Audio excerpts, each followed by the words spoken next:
Bonjour, c'est Guylaine avec vous. Aujourd'hui, on parle de la peur de perdre l'amour. Pourquoi c'est si difficile de poser des limites? Pourquoi c'est si difficile de dire non? Eh bien, très tôt, enfant, nous avons appris que le non mettait l'amour en danger. Dans l'enfance, poser une limite pouvait signifier être critiqué, puni, ignoré, rejeté. En tout cas, perdre l'amour des personnes les plus importantes pour nous.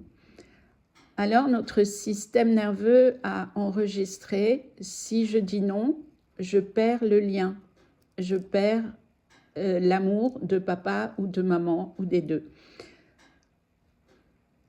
Ce qui est fondamental de savoir, c'est que l'enfant est un buvard.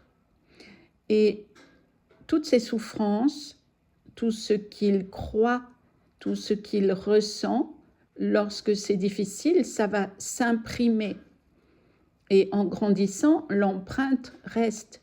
Et aujourd'hui, même adulte, même conscient, le corps réagit comme si chaque limite menaçait la relation, donc menaçait de perdre l'amour.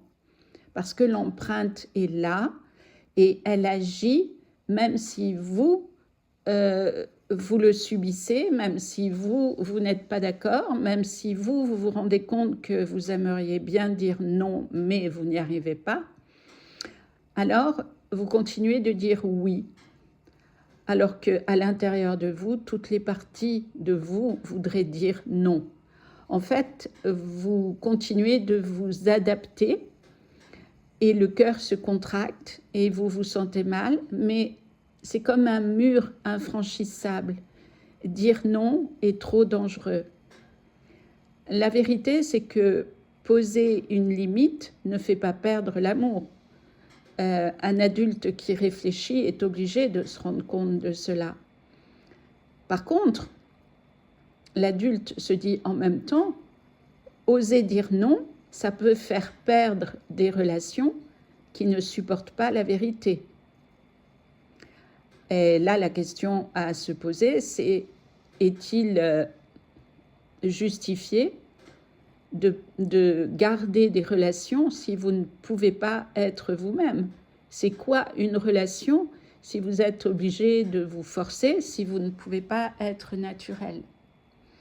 Et donc, vous pouvez vous rendre compte facilement, s'il vous arrive de dire non, regardez avec qui, et cette situation vous révélera qui sont vos véritables amis et ceux qui ne le sont pas. Voilà, à bientôt.